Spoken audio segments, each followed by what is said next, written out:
I'm so proud to be from the VI, a place of history like the African side, yeah. St. Thomas and St. John and St. Dry, nothing can come between us but the waters that divide, yeah. Even though we're just a few square miles, I travel around the world with Virgin Island pride, yeah. A lot of people still going through strife, and still we live a joyful life. That's why the place nice, so nice, so nice. Sweet, sweet St. Thomas nice, so nice, so nice. St. Croix full of pure vibes, so nice, so nice. St. John a real paradise. Computer for live streaming or your nearest radio. It's now time to listen to Connecting the Dots. People come, let we go. Turn up the radio. This is the people show. No matter where we go.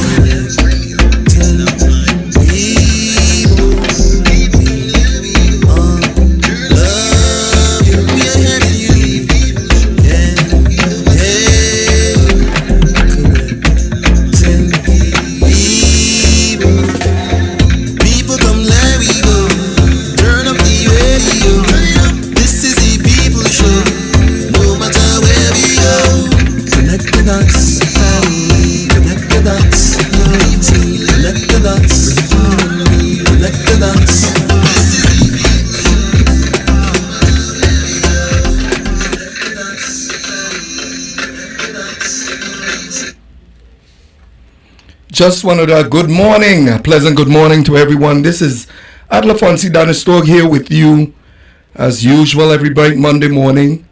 And of course this morning is just providing you with some of those updates that I normally provide you with.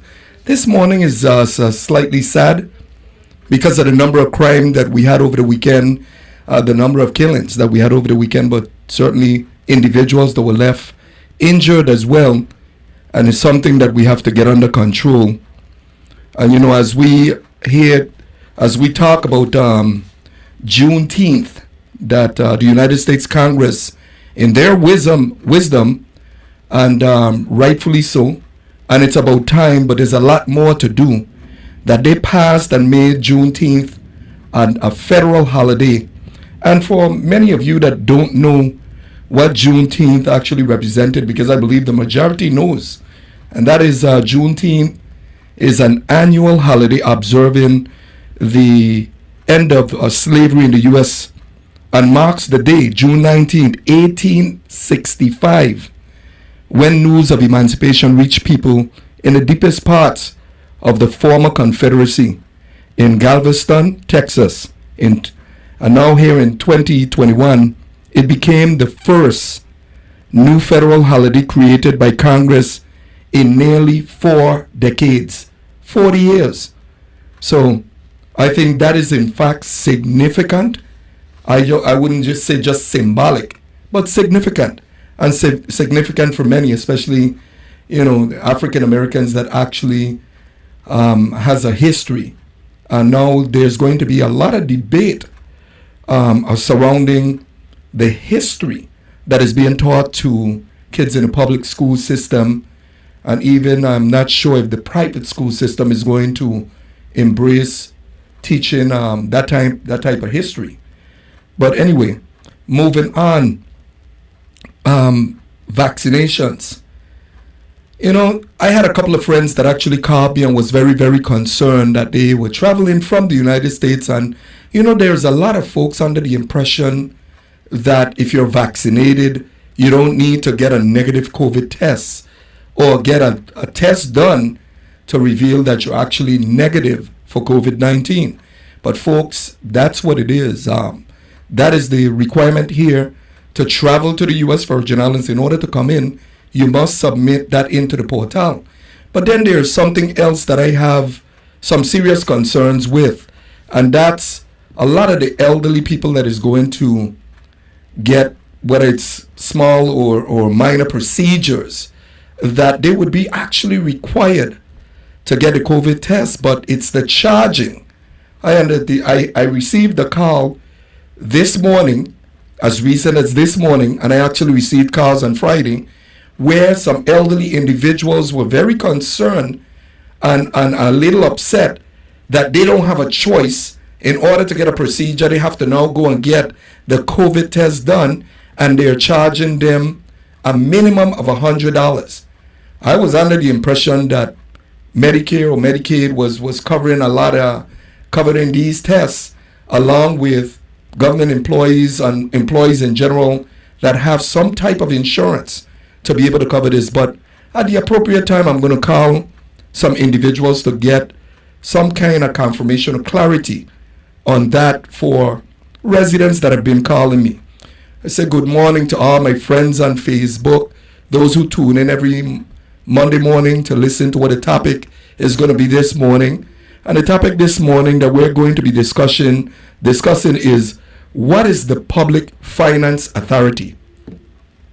I was hoping to have someone here this morning, a former executive director of the Public Finance Authority, but unfortunately, they're not going to be joining us this morning for personal reasons. But nevertheless, we're going to continue with the discussion, because I think these are things that you need to know. And I'm talking about the public, because you see in a lot of instances, these guys that are actors in some of these department and agencies assume that the average person on the street is not aware, because it may appear to be a little too sophisticated for some people to understand the functions of different instrumentality, different agencies, whether it's government departments, list goes on. This morning we're discussing the Public Finance Authority.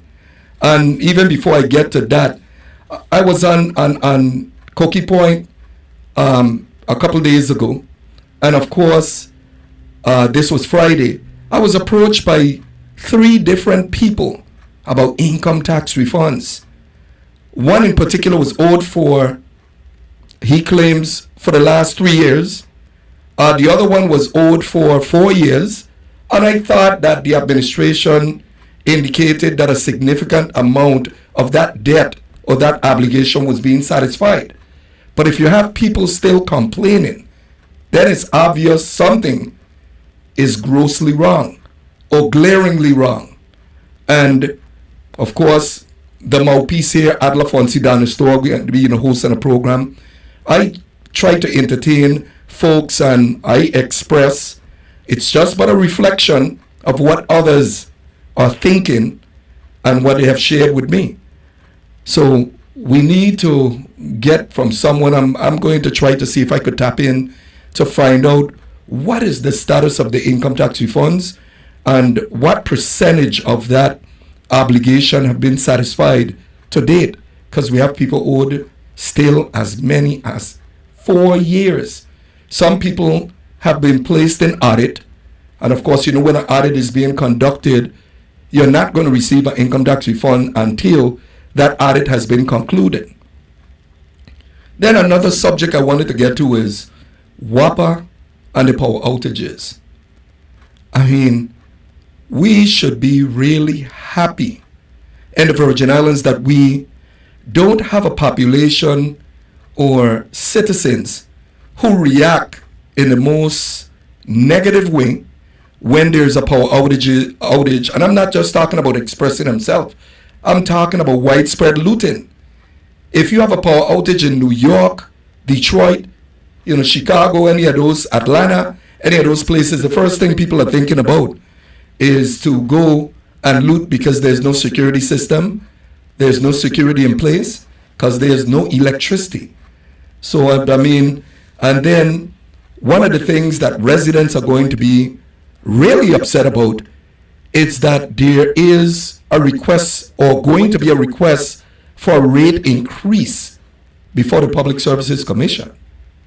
Now, a rate increase again on the heel of just going through a reorganization and leadership leaving and an infusion of large amounts of money over the last 2 years, and a rate increase is being requested. Now, I don't know what all the circumstances are, but we could go back to this issue with Vital this 14.98% interest rate, and it being a stranglehold around not just the utility neck, but around the people at the Virgin Islands neck.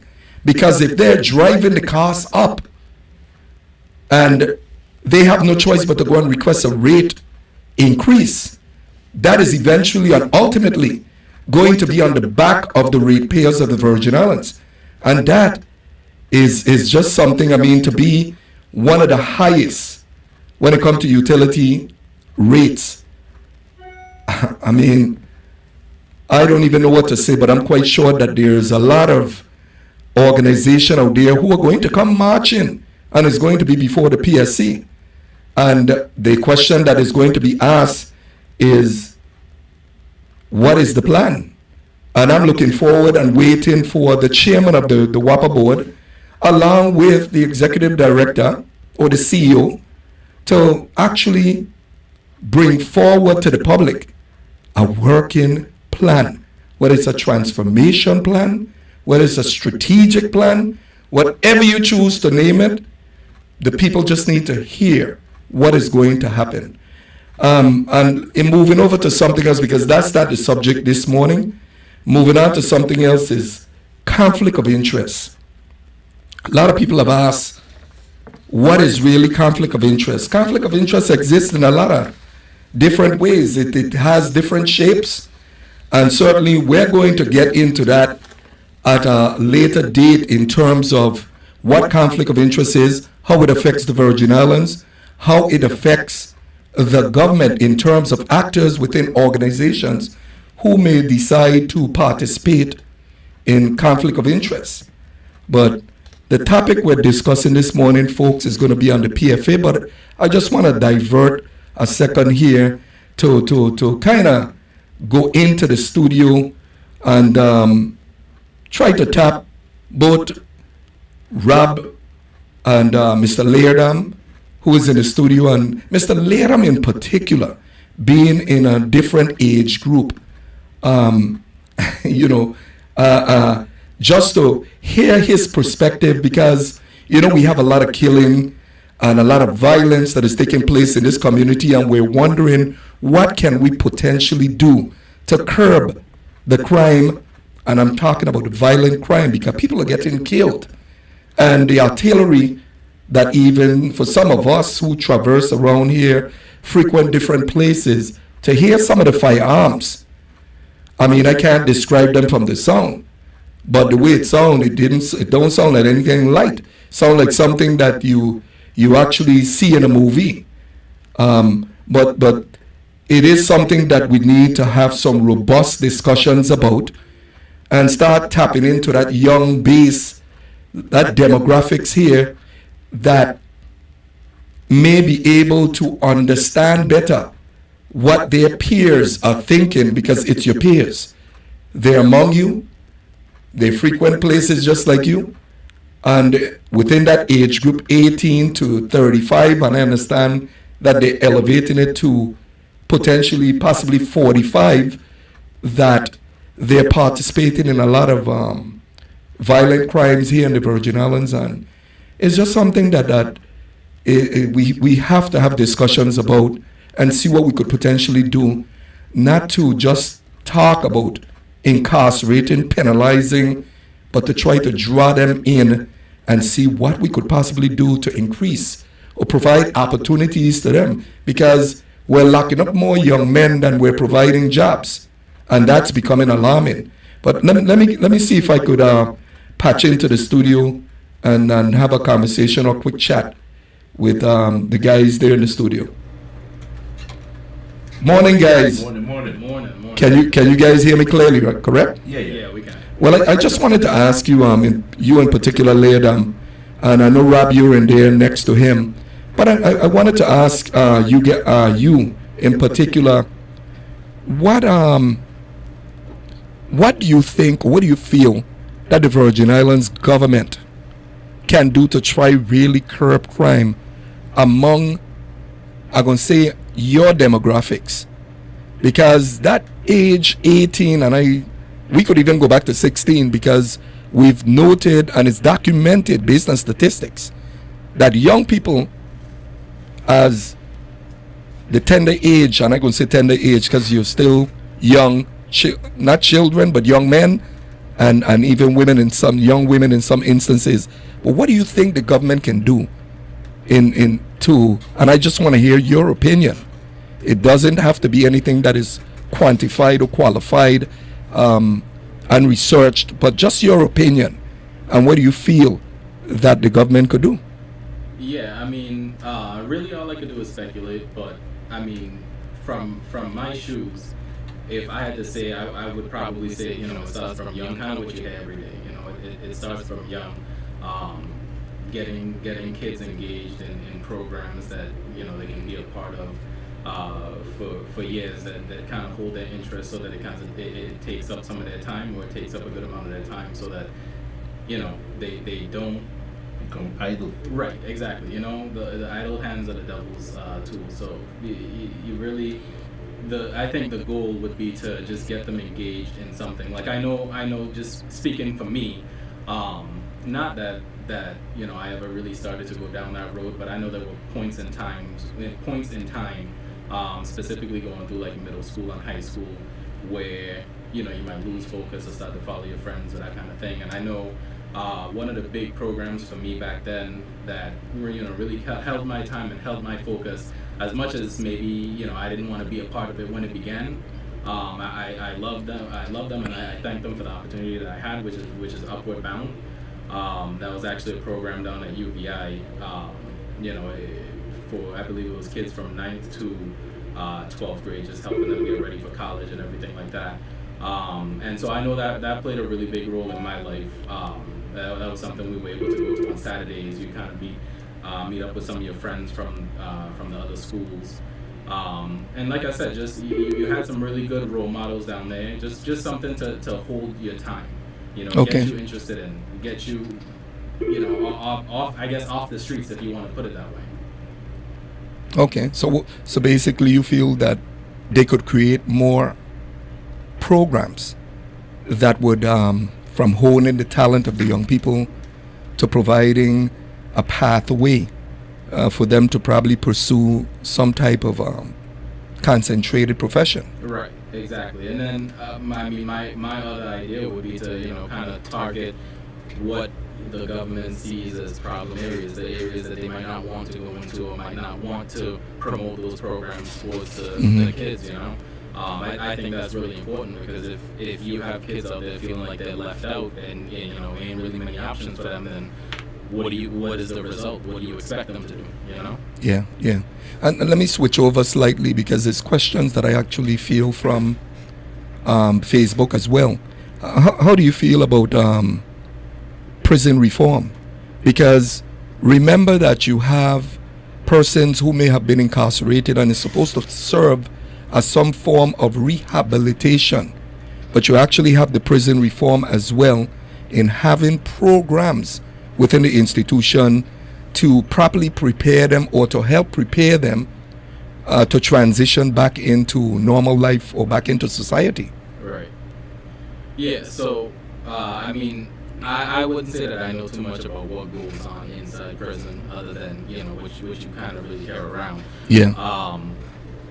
In terms of the programs that they have existing, or what they're trying to do, I can never see that as a bad idea. It's kind of the same case, you know, out of prison. Just, you know, hold their attention, get them interested in something, kind of show them different things than they're accustomed to. I think that's really important. So I don't really see what's going on inside prison any different as what's going on outside. I think it kind of needs to be treated the same way, regardless of age range. It's all about finding an interest and you know, keeping that interest. How do you feel about trades, the different trades? Trade school? I mean, I think trade schools are amazing, especially as time progresses now, and what we're seeing about the climate of like college, how people are kind of weighing whether it's worth it to pay that kind of money to come out with an education.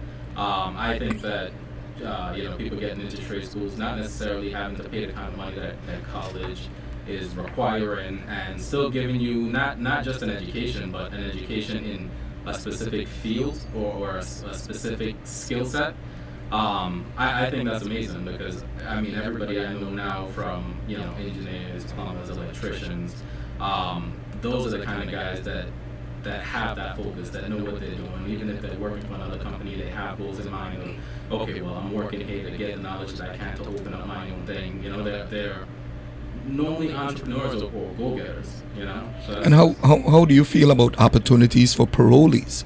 Because remember, the person that goes through the prison system that is supposed to have been rehabilitated, they get training in prison, whether it's a trade or other forms, learn other things in the prison system. When they are released, of course, they go and apply for jobs, and the job site asks them if they've ever been convicted of a crime on application. Now, if most of the businesses and the jobs that are available ask this question for a specific reason, and it's actually potentially a form of discrimination against that individual, how do you feel that the government should get involved to make sure that there are opportunities available for those folks that have been perhaps rehabilitated? Right. I mean, I would really have to give that some thought to give that a really good answer. In all honesty, from the top of my head, what I would really kind of say in terms of the government getting involved is, for example, so like jobs like Amazon, warehouse jobs that may not necessarily, and I'm not saying that these are really the only types of jobs, but this is off the top of my head. Okay. Those types of jobs specifically, where it's, maybe like warehouse jobs or sacking, packing, okay, all that kind of stuff.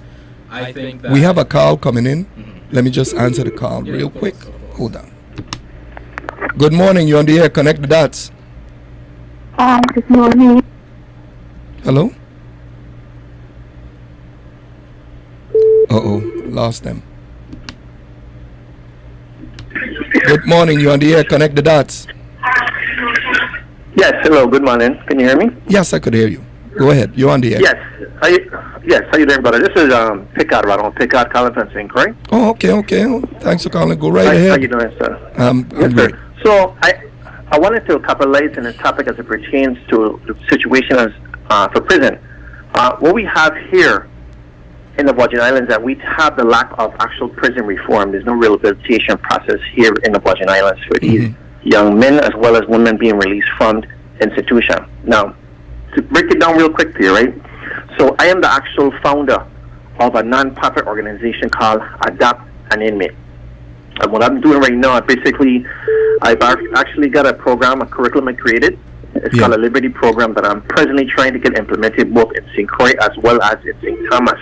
And I spoke to both Warden Sector as well as Warden Johnson. And we're in the deliberation right now as pertains to actual date that can actually start this. What happened here is that if you go to prison in 1999 and you come out and the year is 2021, you know what year it is when you come out then? The year is still 1999 because of the fact that you've been living in a prehistoric time. There's no tools to offer these young ladies or young men coming out. Realistically speaking, when inmates come out, I'm actually trying to do away with the terminology of the word inmates. So when these gentlemen come out back into society, society is not there to greet them. There's not a member of the Department of Labor present at the door when they come out. There's not a member of the law enforcement, the VIPD present. There's nobody from Section 8 or all different non-profit organizations to greet them as they actually come out the door with pamphlets in hand to say, hey, listen, welcome back to society. This is how we can help you. The government needs to get more involved with these young men and women coming out. As you know for a fact, the crime rate has increased almost to 57% within the entire Virgin Islands. Recidivism is 21% right now as we're speaking here in the Virgin Islands, and it's continuing to grow. The tools that they need, we need to provide them with tools as it pertains to trade. If you have a trade or if you have a skill, that is considered right now money, meaning you can go out there and actually get a job as a plumber or a carpenter or electrician, and you'll be able to feed your family, which would avoid you, of course, the less chances, the less opportunities you have to commit yet a drastic crime or to pick up a firearm. instead of a firearm, pick up a tool, pick up a trade. Because realistically speaking, we all know majority of the crimes that are committed has to do with money, finance. Yeah. And people don't realize is that these people come out of prison, they have family, they have children. Mm-hmm. Every single day somebody has a birthday, and every year we have Thanksgiving, we have Christmas, we have Valentine's. So when they come out and they feel that they're not able to actually finally buy their loved ones gifts or toys, it starts the humiliation process all over again, which starts tempting them to relapse just to do something in order to buy a gift for the loved ones. In this case, Senator, by we actually giving them a trade and giving them a second chance in life, it's an opportunity which should be blessed by God Himself. You know, we should be more acceptable to these young people coming out. There are a lot of people that have come out, and they're now present, as I'm speaking to you, an actual entrepreneur. They are business owners. And this is a situation and a conversation I had with the director, Wayne Biggs, as for the EDA. Problem here is, you have a lot of people in the Virgin Islands that have brilliant ideas. Brilliant. But the EDA is not willing to take a chance on their ideas because they're not going to give you a loan unless you have collateral. And we all know, sir, not everybody is fortunate to have collateral. But a lot of people is fortunate to have a lot of successful ideas on paper. It's only given the opportunity to bring it back into realization. And these are a lot of the situations that's taking place here in the Virgin Islands, that we together as a village of people in the Virgin Islands, we have to realize we have to give each other a chance. More importantly, these people that are coming back out in society, they are gentlemen, they're young ladies. We need to give them a second chance in life. That's correct. That's absolutely correct. And you know, you mentioned the EDC program and that you spoke to Wayne Biggs. And yes. It's for a number of years that I had mentioned in the Senate, and actually after, during the course of campaigns that I've been involved in, that I often spoke about the EDC program and the need now for the Senate to weigh in on whether or not they would pass law that would require that these EDC beneficiaries at least employ 5% of their employment roster should be inmates who have been rehabilitated and came out and honestly want to work. Because then, if you provide them with those opportunities, I'm sure that they're not going to be repeat offenders. You just have to give them the chance. But you see what happening here is that they are being penalized. You, me, or anybody else who may want to get a loan from EDA and we don't have collateral, we've been penalized for people in the past who have gotten a loan and they have bailed out on their responsibilities as it pertains to paying the loan back. Because they consider it a loss, all of a sudden now everybody has to have collateral loan, on their loan rather than having a non-collateral loan. And that's bad. Peter shouldn't pay for Paul, because Paul paying for the man. Yeah. Well, we have some more calls coming in. Several people was just trying to call in, and you know how that gets when some people can't get in at times. But we truly appreciate your contribution and what you have to offer. Okay, and please, let the people of Virgin Islands know that adopted inmate, we are here. Our location is here in St. Croix, Virgin Islands. We're trying to get our office as well in St. Thomas. I'm also working with a young lady by the name of Dr. McGrath. She's brilliant. She's passionate about prison reform as well. Okay. And I'm glad for the opportunity for you to get me here to use this platform to discuss the situation. Thanks, and thanks for calling. Yes, sir. Take care. Okay, take care. Yeah, folks, that was Ronald Pickard from St. Croix that actually called in and expressed himself about programs and the passion that he has in his community and the contributions he has been making, Adopt an Inmate. I would be interested in seeing what that program consists of. But Mr. Lairden, I know you're still there and you heard what Mr. Pickard called in and what he was expressing. Is there anything else you wanted to share with us relative to the topic? In terms of inmate reform, so I was actually, I just got a text from my girlfriend, and I'll ask the question on here, because I was telling her that I was going to be on the radio, and she actually was texting in and asking, if there are any GED programs for inmates, so from people, for people coming out of prison, to help them, get the education that maybe they missed. So maybe And that's a good point, and hopefully somebody will call in with first-hand knowledge. Let me go to the lines again and take another call. Okay. Good morning, you're on the air. Connect the dots. Good morning. If I can collect some dots and start the process correctly. Yeah, I'm good sure morning.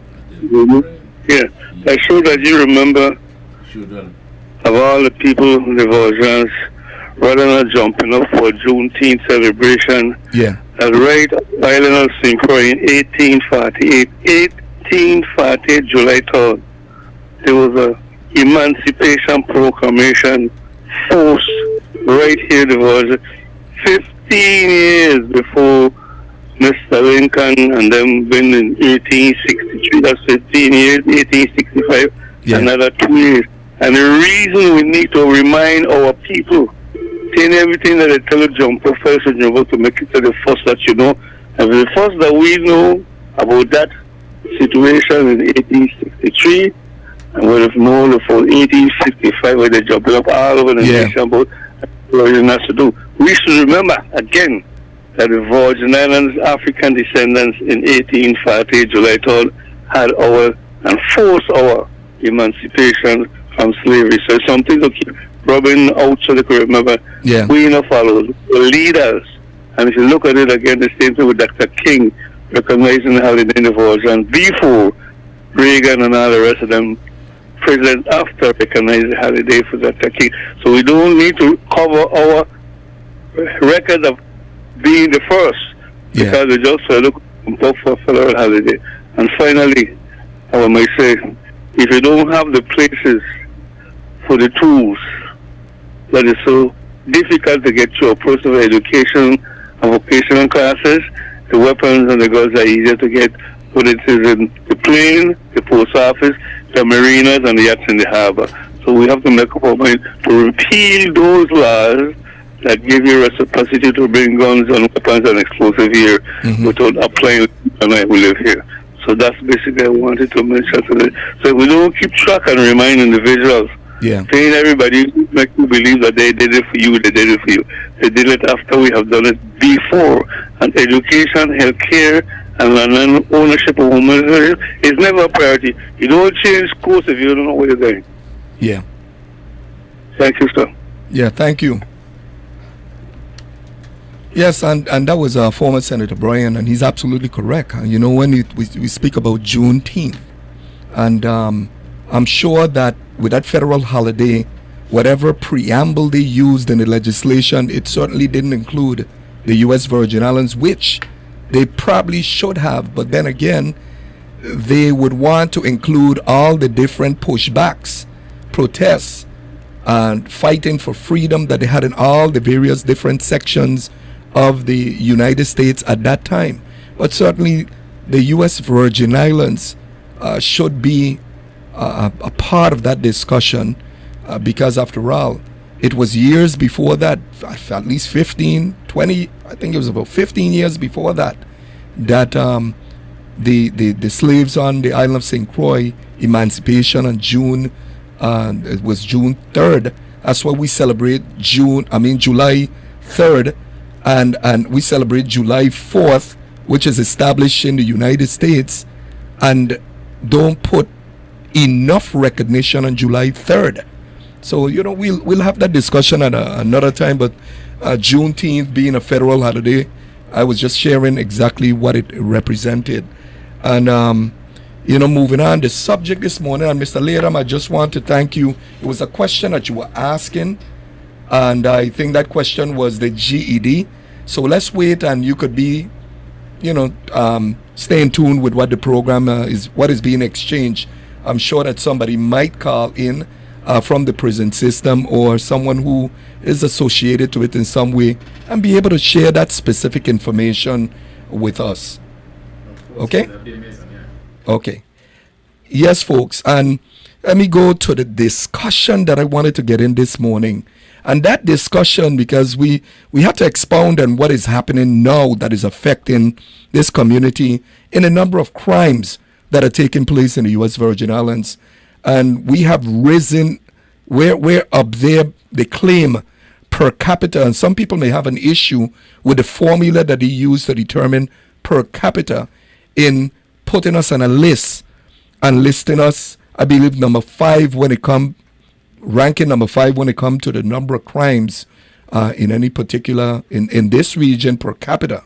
Again, which is something, not too many people are convinced that the per capita should be even used in the Virgin Islands, but it's a form of measurement that they use to determine percentages. And that's another discussion we could get into. But moving on to the discussion this morning that we were scheduled to discuss is that of the Public Finance Authority. Now, the Public Finance Authority, people may ask the question, what is the Public Finance Authority? And we refer to it as the PFA. And what is really the PFA? And, the PFA was actually created, and they refer to it as an independent instrumentality or a separate and apart corporation. And that being a separate and apart corporation, we talk about their financial reports. We could dive into a lot of different things in terms of the bonds and how they manage our bonds, and the list goes on and on. And I want to narrow in or zero in on the financial reporting, because even with the financial reporting, I'm getting feedback about a lot of different things when it comes to this Public Finance Authority. And there are some compelling questions that I wanted to just place out there for the callers, because you see, this morning I expected to have the participation, as I indicated, of a former CEO or a former executive director of that entity, the PFA, to share with us some perspectives on the Public Finance Authority and what is truly their role. And of course, there's a lot of takeaways when it comes to the Public Finance Authority. And the question I wanted to pose here was, is it necessary? Because there are a lot of folks that are observers that feel that the Public Finance Authority is being used as a slush fund and politically driven, and maybe placing resources in places that they should not be placing resources. So there are questions here. Who are the actors that administrate the PFA?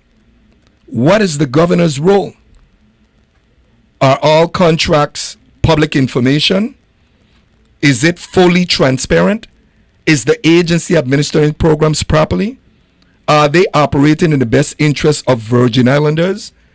Does the legislature of the Virgin Islands have any real oversight?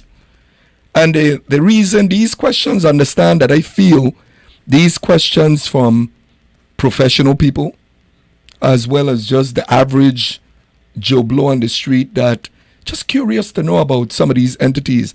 And there are some issues that I have with how funds are being used by the Public Finance Authority.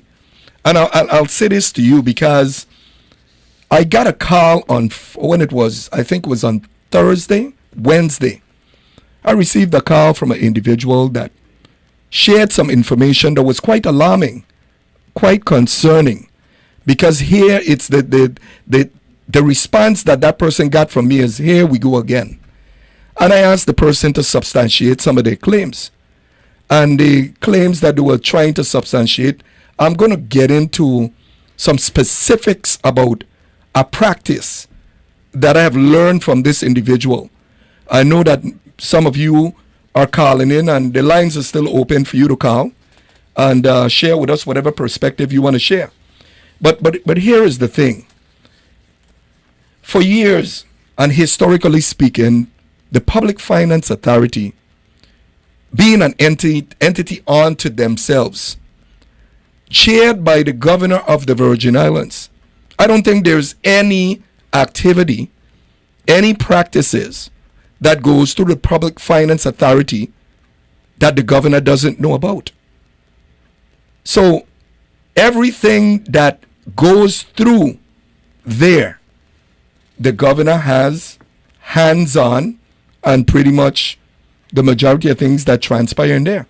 And when I'm talking about that, you know, what this person shared with me was quite alarming, and I'm doing some fact finding as it stands right now. But let me pivot a second here and just entertain this call. Good morning, you're on the air. Connect the dots. Good morning, Mr. Dunister. How are you? I'm fine. How are you doing? I'm okay. Listen, I'm just calling to ask you about the rental assistance that the governor was talking about. Yeah.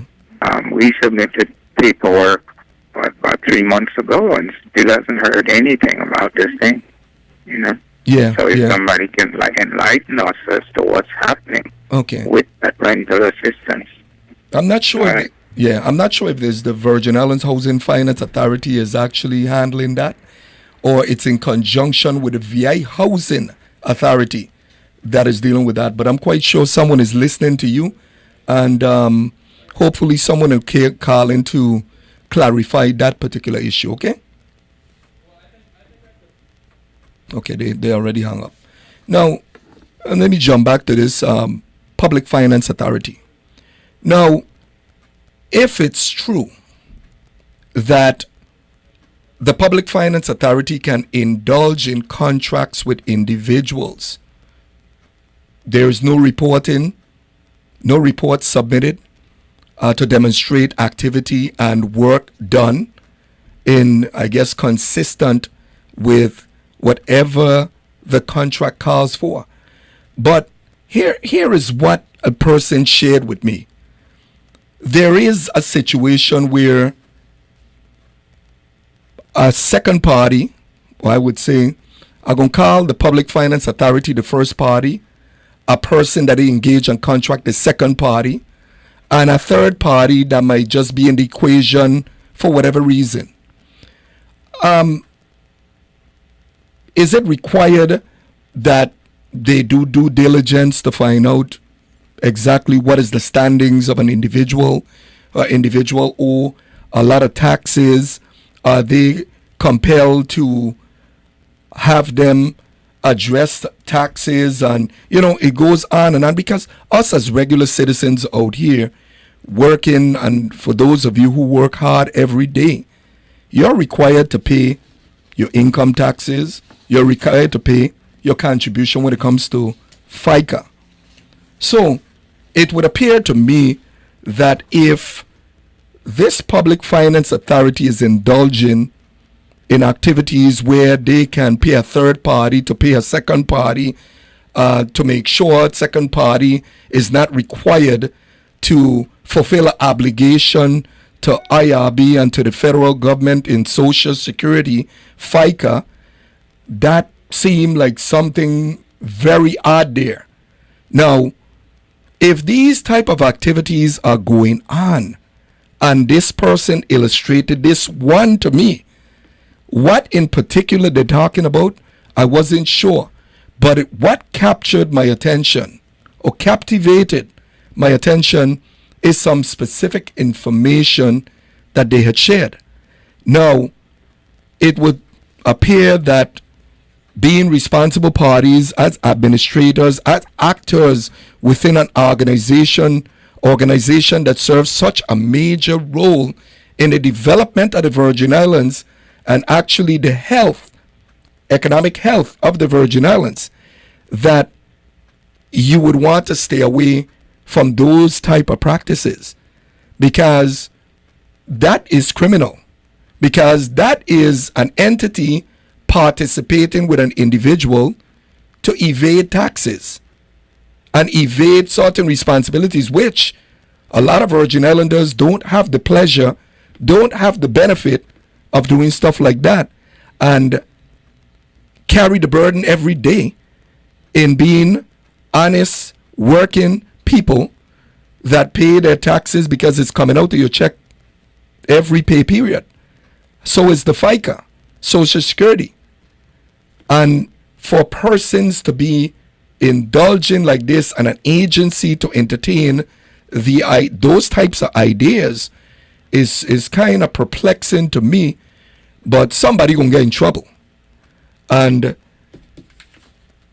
when I say somebody's gonna get in trouble, maybe it's time for the Senate start to do some inquiries and start finding out about these contracts under the PFA and to find out how government resources are being distributed and whether or not they're conducting themselves in a very ethical way. I've always believed in transparency, and when you hear an administration and you hear individuals saying that they believe in transparency and accountability, but then you're hearing these practices on the back end where I understand it's certain political pundits who are being compensated to carry out an agenda, and in carrying out that agenda is to really trumpet things.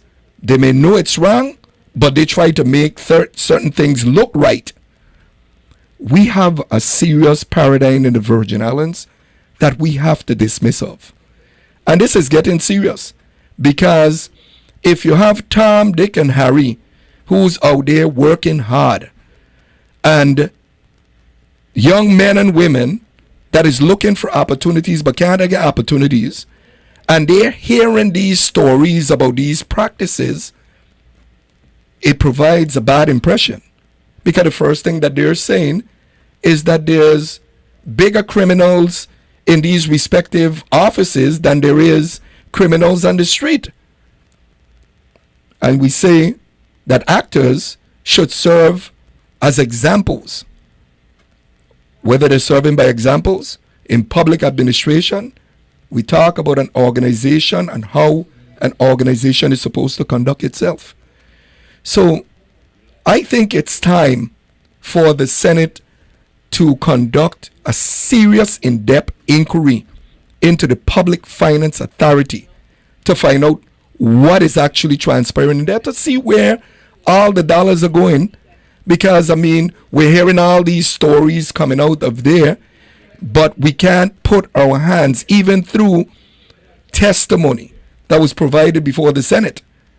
Okay, granted, you outlined the different law firms, the different entities, consultants, and everybody that you have actually contracted to do specific or specialized work in some respective area, whether it's consulting and accounting, whether it's consulting and management, project management, and the list goes on.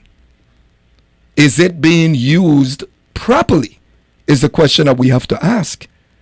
Because it would seem to me, based on this conversation I had last week, Wednesday, with an individual that shared some very alarming information, that a person is able to get a contract and that person might not be obligated to paying income taxes or Social Security, FICA, because it's not a direct contract, and us as regular citizens who have to record and have on record, how could they do anything through third parties? Maybe say something.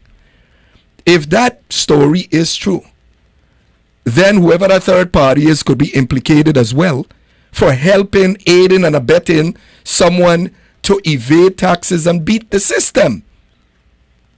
So this is going to be interesting, and I'm going to wonder and sit back and just wait to see if there's going to be any serious review of the Public Finance Authority.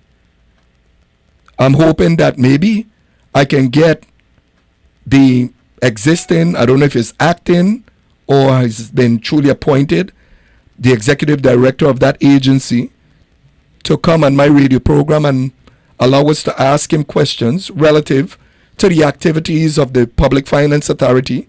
Because, it covers a gamut of things. You're talking about the Public Finance Authority, who actually I believe is the manager of a lot of federal funds. Actually, the one that has contracted many companies like Witt O'Brien, like BDO. I thought BDO was gone, but BDO is still here doing accounting. That's BDO Puerto Rico, and then you had BDO USVI. But I thought someone was buying BDO USVI That's interesting, but those are questions to be asked. So I'm going to start doing my own personal digging, because at the end of the day, who's affected is Virgin Islanders, the people of the Virgin Islands. Because let me express to you what this dangerous cycle is.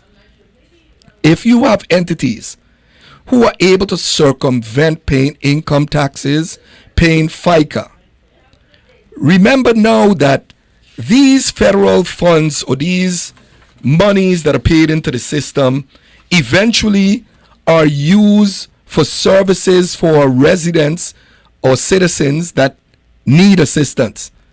Social Security, the Social Security system. How many youth will qualify for Social Security from 62 years of age or up to wait until 65 to earn a higher amount? That's your benefit. You paid into the system for many years. It's not for the system now to be deprived of revenues, because that could be a dangerous thing.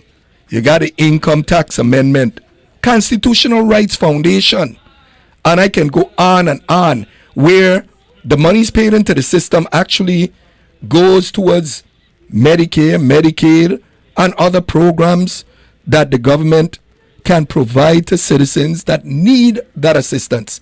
So if you have persons participated in a thing to rob the system of money, then every Virgin Islander should be concerned of what's going on.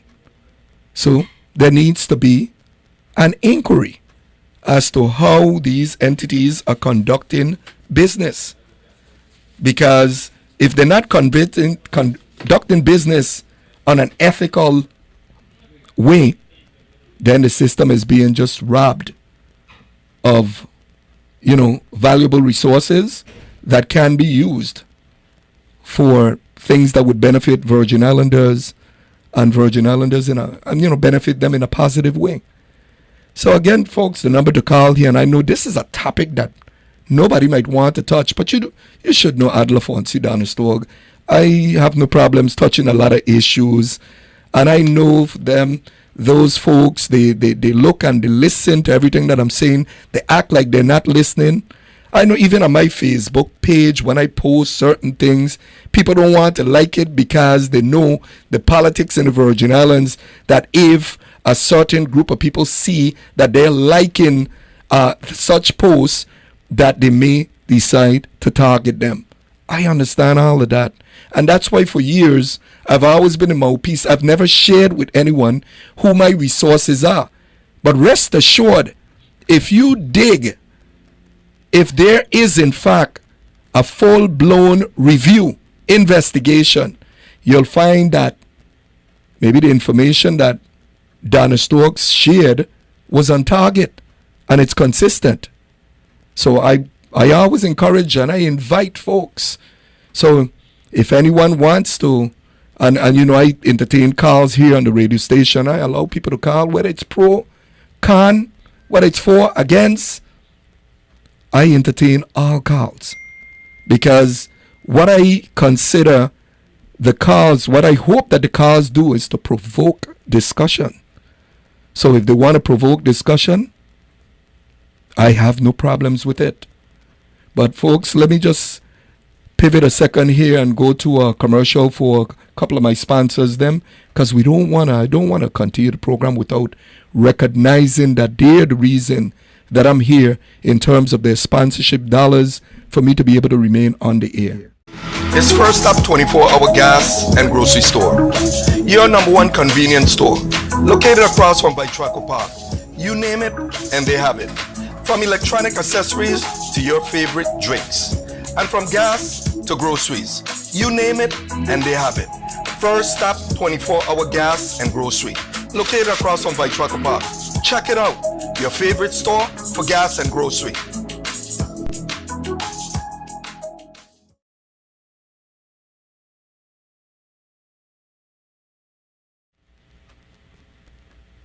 Yeah, folks. Back in the year, that was one of my sponsors that I wanted to make sure that I recognize First Stop gas station, which is located across the street from Vitraco Mall. This Vitraco Mall, we call it Vitraco Mall. and I've heard some people call it Vitrac or something else. But you know, there's so much issues going on here in the Virgin Islands that we want to cover, and we're going to be covering over the next Mondays as it go on. But this thing with the Public Finance Authority, and you know, I'm going to be brazen enough and bold enough at the appropriate time to actually ask the governor about this transparency and accountability, because I just refuse to believe that, based on what this person described to me, that he would have permitted any kind of unethical conduct like that to take place, and that we're able, and the governor, the lieutenant governor, know that they're invited to come on this program anytime they want. It's every Monday from 10 to 11 a.m. because I dare to ask questions about the functions of government and issues of relevance to the people of the Virgin Islands, or citizens of the Virgin Islands, that they're able to learn about some of the things that's going on. But you see, the average Virgin Islander doesn't really care to get into government functions and what it consists of, and the intricacies of what goes on in some of these agencies. But I do. So let me take a break for another sponsor. Everything is fresh at Catch of the Day, located on Cookie Point Beach.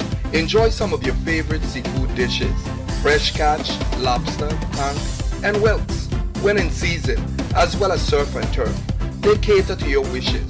While you sit and wait for your food, enjoy the friendly bar and bask in the ambience that is second to none. Enjoy the white sand, sun, and crystal blue water. We are sure the experience will be unique. 10 a.m. to 4 p.m.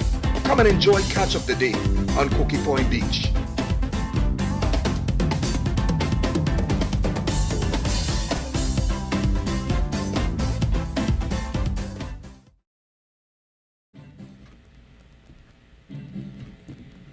Yeah, folks, that was Catch of the Day. That's located on Cookie Point Beach. And, you know, they got some of the best seafood. I mean, when you talk about lobster, them lobster will be so big. I don't know, Robbie, if you ever enjoyed a lobster over there and the way they cook it. It's just amazing. Some of the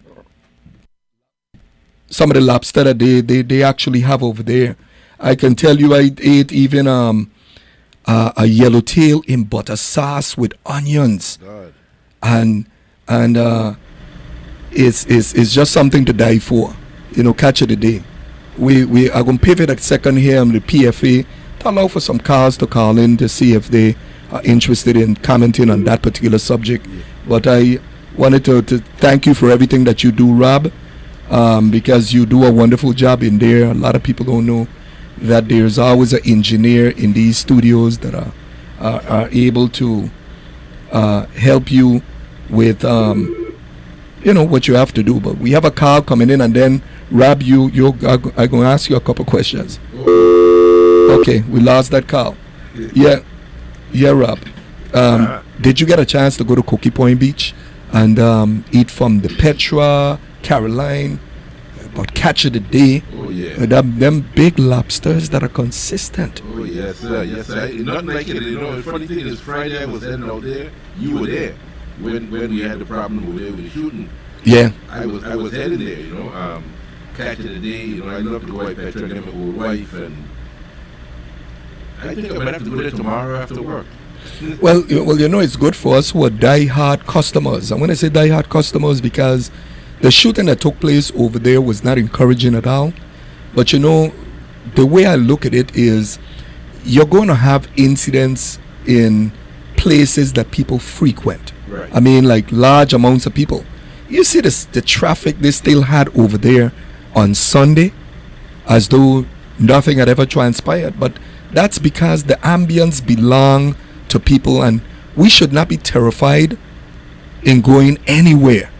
And I'm going to support Petra as long as I could support her. I'm going to support all of them as long as I can, and certainly Catch of the Day that I promote from time to time, because I know the menu they have there, the ambience they have there, the nice seating tables that they have there. It's just a And nice vibe. exactly. So I mean, because look at it this way: if a person was people getting shot all over the place, Yeah. crime is taking place all over. If a crime took place outside a movie theater, does that mean that the people shouldn't go to the movie theater anymore? If a crime happened in the shopping mall, which it has, does that mean that no one should go there? And of course, we know that crimes are more frequent in certain places, and this is where now police, public safety, has to start addressing this issue and addressing it aggressively. Yeah. Because they may have to get some real security. I mean, some Yeah. serious security over there, just to hold down everything and make sure everything is flowing properly. Yeah. Well, not only there, it's other places as well that we're going to have to minimize the level of incidents that they have in a lot of those places. It's not encouraging when you hear these stories, and in our case, being in an area where you learn that people was just in panic and running all over the place. But I was astonished to see that you still had a number of tourists there on the beach both Saturday and Sunday. And Sunday in particular, it seemed to have been crowded. Well, I didn't make it out yesterday. I had a wonderful day at home. What a wonderful day I had yesterday. Well, Father's Day was all over. I had a nice lunch and dinner. Well, I consider it lunch dinner there at Margaritaville. Uh-huh. But I couldn't believe the amount of sargassum that was actually all over the beach. That seaweed that you see all over the beach, and it develops a stench. But guess what? It's still stopping the tourists them from wanting to enjoy themselves. They had a swimming pool there where they were enjoying themselves, and they were just there walking the sand, and of course the seagrass or sargassum is right there on the beachfront, finding its way onto the beach, and it seemed like it's something that they can't properly contain because they have hired. I've seen from Cokey Point over to I think it's called Pineapple Beach, if I'm not mistaken. Okay. Them trying to clean up the beach, bringing in large bins and bulldozing all of that stuff off the beach and over to, getting rid of it, and it comes back because wherever it's coming from, and it's coming, I think they say it's coming from somewhere out in the Pacific, from somewhere that's generating it, and it's coming in high volume. But we are not the only ones that are adversely affected by this. Yeah, I'm sure it's everywhere. I mean, I remember flying in when I was just coming back from New York a couple weeks ago, and when you look in the water, it almost looked like if somebody spilled oil. There was that much of it. Yeah. So it is out deep and it works its way in. Well, I just hoping that that it could die down, because I want to be able to go back on the beach and enjoy myself. I don't trust that grass, that seagrass, seaweed being there while I'm swimming. Right. It doesn't look like anything really encouraging, and I don't know what's between it. Agreed. I like my crystal clear water. Uh-huh. That crystal blue water that we enjoy all year round. It just happens so that we unfortunately have to deal with this short period of this seagrass coming in and sort of polluting our shorelines. I'm not sure what it could do with that sawgrass, but that seagrass, but seaweed. Right. But I understand you could use it as some form of fertilizer. I don't know if you've heard that, but I would be curious to know how you could use it as fertilizer if it contains salt. Right. So we got to do some research on that one. Yeah, most definitely. But thanks, Rob, for everything that you do. Thank you. Appreciate you, man. Anytime. All right. Yeah. And folks, it's we're discussing one particular issue, but of course we navigate off to all kind of different things, and we allow callers to call in because they use this platform as a means of trying to reach the appropriate government departments that they are seeking assistance from, or they're looking for answers to questions that they have relative to issues that are of great importance to them. So we try to facilitate that here and connect the dots here at WSTA. And it's never going to be any different. And you know, I'm looking and I'm seeing some of the comments on Facebook relative to the crime that is taking place. But folks, I have to tell you that until next Monday, we're out of time. We're down to the end of the hour. It's now 11 o'clock a.m. here in the U.S. Virgin Islands. And this was Adler Fonsi Donnerstog with you again this Monday morning, sharing our thoughts and findings and indulging in some robust discussion, but I consider it to be healthy discussions, and we often follow up on those issues that we bring to the airwaves. So until next Monday, I want to wish each and every one of you a blessed day and overall a productive